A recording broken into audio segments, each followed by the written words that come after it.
I am appalled that people can spend thousands of dollars on a brand new camper and find major failures. This is a design flaw from the manufacturer of the RV. Makes it dangerous and unsafe for us. Completely unsafe. What they have been doing until very recently is a cover-up.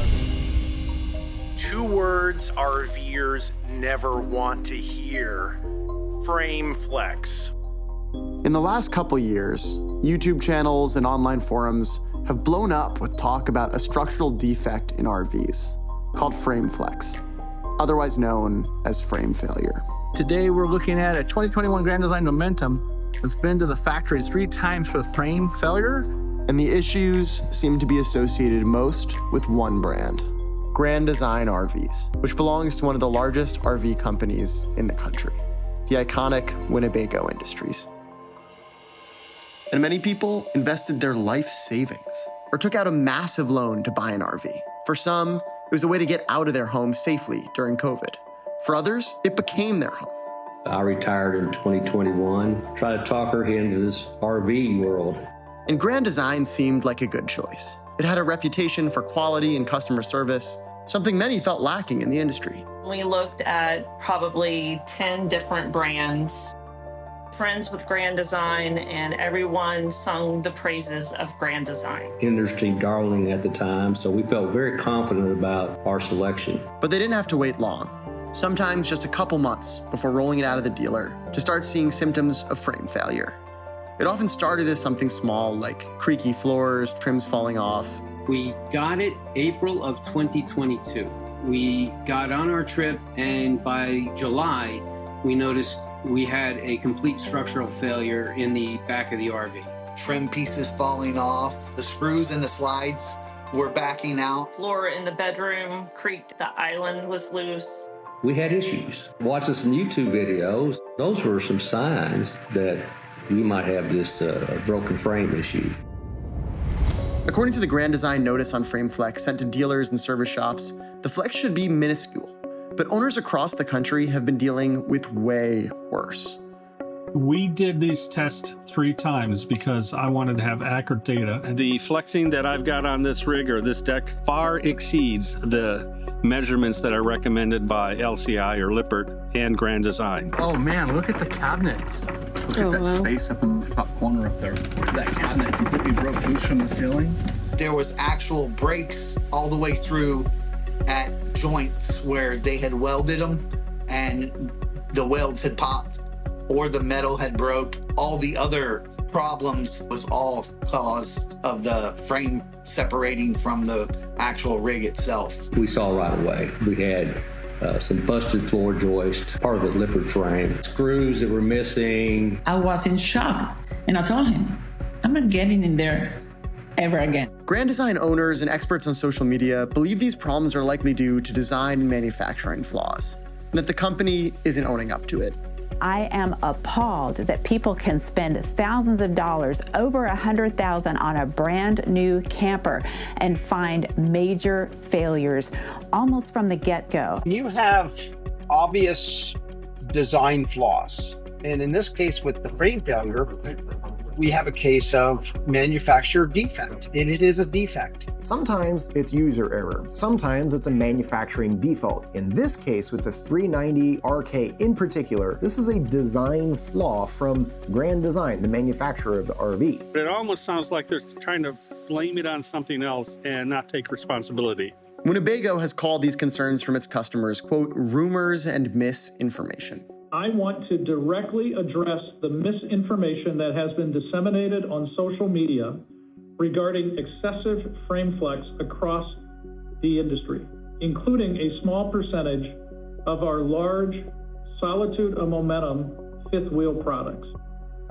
More than anything, Grand Design owners on social media are feeling betrayed by Winnebago's efforts to silence them, rather than acknowledge, much less address, the problems they're having. Grand Design has used NDAs, or non-disclosure agreements, and buyouts to muzzle unhappy customers in exchange for getting their broken RVs bought back. In some cases, it puts you in a position of having to be a liar because you can't tell the truth. Carson, who says he signed an NDA with Grand Design in exchange for the company buying him out of his 2022 Solitude, broke the whole story in an interview aired in May. An NDA does nothing but protect the person or the organization that is doing wrong. Grand Design has also actively censored posts painting the company or the brand in a negative light. What they have been doing until very recently is a cover-up. 5 days ago, Grand Design was shutting down comments and removing posts when people would talk about the frame flex issue. You would not believe the number of screenshots that people sent us that they posted our video just to help get the message out there. Comments and the post are completely shut down. For those who are out of warranty, cost to fix frame flex can be expensive. Kevin and Alicia, YouTubers now famous for their difficult journey with Winnebago, that ultimately ended in their giving up full-time RVing, just couldn't justify paying for the repairs out of pocket on their RV. The shop said they estimate about 100 hours for just the labor. That comes to $16,500 plus parts. Not to mention, we spoke to several people who've gone through this. That's not the price. That's the price to get you in the door. Most of the time, it's $20,000 to $25,000 to get it back. Even for those with warranty, the repairs often require owners to haul their trailer to Winnebago's service shop for Grand Design in Indiana, where it can take weeks or months to fix. And lodging and travel aren't covered by warranty. It's been over $10,000 in Airbnb and hotel expenses. But beyond the cost, it's the lack of trust that Winnebago will make the fixes they need to get their Grand Design back on the road. Each time it had been to the factory, they would do like a Band-Aid fix, and then, it came back, it broke. Let's try something different. I asked the tech, did Grand Design giving you a procedure to follow? And he said he had been trying to get a procedure from Grand Design. When they looked at it, they said it wasn't okay. Repairs weren't 100%, and we now just have a date to get into the service center to have those issues looked at and possibly another major failure. We're only looking to get something that we paid for.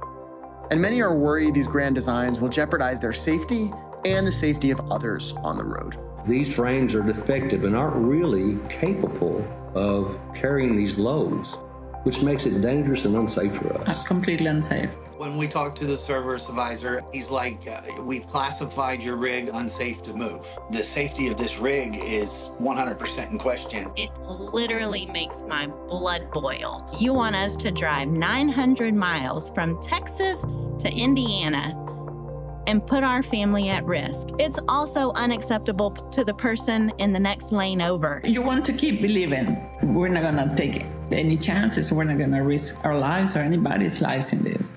That's the main thing. And a grounded RV with frame failure means not only will owners not live the life they thought they would, but they're trapped with an RV worth less than what they still owe on the loan they took out to buy it. Some worry they won't be able to sell these things at all. And they weren't cheap. The value of it is tanked. I'll never be able to get out from under it. The resale value of Grand Design has gotten closer and closer to nothing because people know about this frame flex problem. In fact, there are even dealers that are refusing to accept Grand Designs on trade-ins. I've had a recent flurry of people that want to trade very late model Winnebago fifth wheels into us, and I tell my sales crew, no, we're just not taking them in trade for fear of litigation. Winnebago's Grand Design frames are made by LCI Industries, or Lippert, which makes the frame for the majority of RVs in the US. Lippert has defended the quality of its frames, saying they only make them to the specifications provided by the RV manufacturers. We don't dictate to our RV manufacturer partners how to build the structure on top of it. Many buy the argument and say they believe Winnebago, as the manufacturer of Grand Design, is responsible for the quality of the supplies it uses to build its products. The responsible party is Grand Design Winnebago. They engineered the product. They bought a chassis from Lippert. Lippert made the chassis to the specifications that Winnebago asked for. But not all are letting Lippert off the hook easily.